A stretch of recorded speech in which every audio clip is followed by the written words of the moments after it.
নমস্কাৰ আজি branch retinal vein occlusion হলে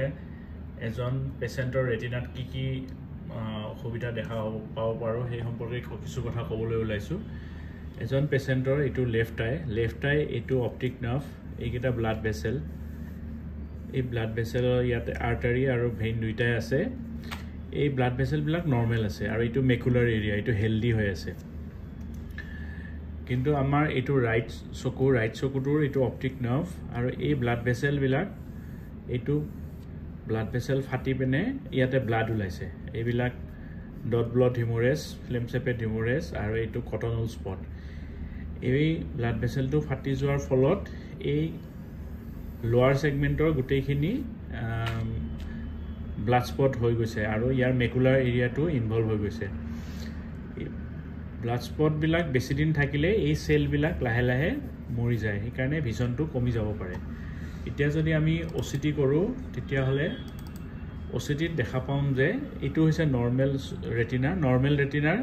ওসিটিটো এটো নৰমাল আছে এই 10টা লেয়াৰ আছে ৰেটিনাৰ এটো গ্ৰীন জোন নৰমাল আছে মেকুলাৰ এৰিয়াটো আৰু গুটেই এৰিয়াটো নৰমাল আছে কিন্তু যেটো আপোনাৰ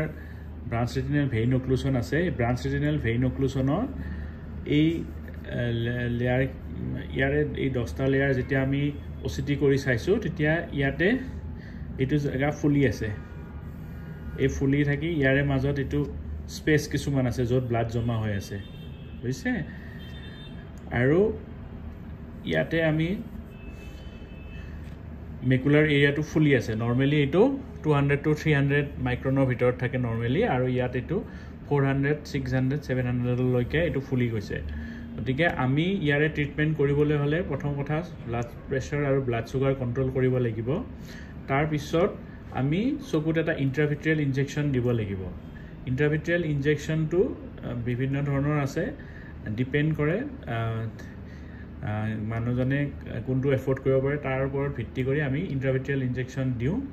আৰু ইনজেকশনটো দিয়াৰ এসপ্তাহ পিছতে ভিজনটো ঠিক হয় আৰু এই ভিজনটো এমাহলৈকে ঠিকে থাকে এমাহ পিছত ইয়াৰ এই ভিজনটো আকৌ অকমান কমি যাব পাৰে তেতিয়া আৰু ইনজেকশনৰ দৰকাৰ হ'ব পাৰে কেটা ইনজেকশন লাগিব হেতু সোনকালে কোৱা টান হেতু ডিপেন্ড কৰিব আপোনাৰ চকুৰ ৰেটিনাৰ ব্লাড ভেসেল ফাটি কিমান ব্লাড ওলাইছে যদি বেছিকৈ ব্লাড ওলাইছে তেতিয়া হলে বেছিকৈ লাগিব আৰু যদি কমকৈ ব্লাড ওলাইছে তেতিয়া হলে কমকৈ লাগিব এতিয়া কিছুমানে সুধিব পাৰে যে ৰেটিনাৰ এই ব্লাড ভেসেল ফাটি যে ব্লাড ওলাইছে এই ব্লাড যদি আপোনাৰ থাকি যায় কি অসুবিধা হ'ব পাৰে এই ব্লাড বিলাক যদি থাকি যায় তেতিয়া হলে আমাৰ এই সেল বিলাক মৰি যাব পাৰে মৰি গলে আপোনাৰ এটো ভিজন লস ইৰিভাৰ্সিবল ভিজন লস হ'ব পাৰে তাৰ উপৰি ইয়াতে কিছুমান নিউভাস্কুলাৰাইজেশন হ'ব পাৰে NVE নিউভাস্কুলাৰাইজেশন ইন এলসৱেৰ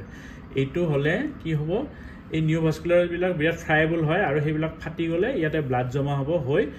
ভিট্ৰিয়াছ হিমোৰেজ হ'ব পাৰে ভিট্ৰিয়াছ হিমোৰেজৰ কাৰণে ভিজনটো কমি যাব পাৰে এই কাৰণে এটো ওয়েট নকৰি বিআৰভিও হলে সোনকালে ডায়াগনোসিস কৰি এসপ্তাহ বা দুসপ্তাহৰ ভিতৰত যদি আমি ট্ৰিটমেন্ট কৰো তেতিয়া হলে আমি ফলপ্ৰসূ ৰিজাল্ট পাব পাৰো আৰু লগতে আমি ব্লাড প্ৰেছাৰ ব্লাড সুগাৰ আৰু লগতে লিপিড প্ৰফাইলটো চেক কৰিব লাগে আৰু সেইখিনিও কন্ট্ৰোল কৰিব লাগে ধন্যবাদ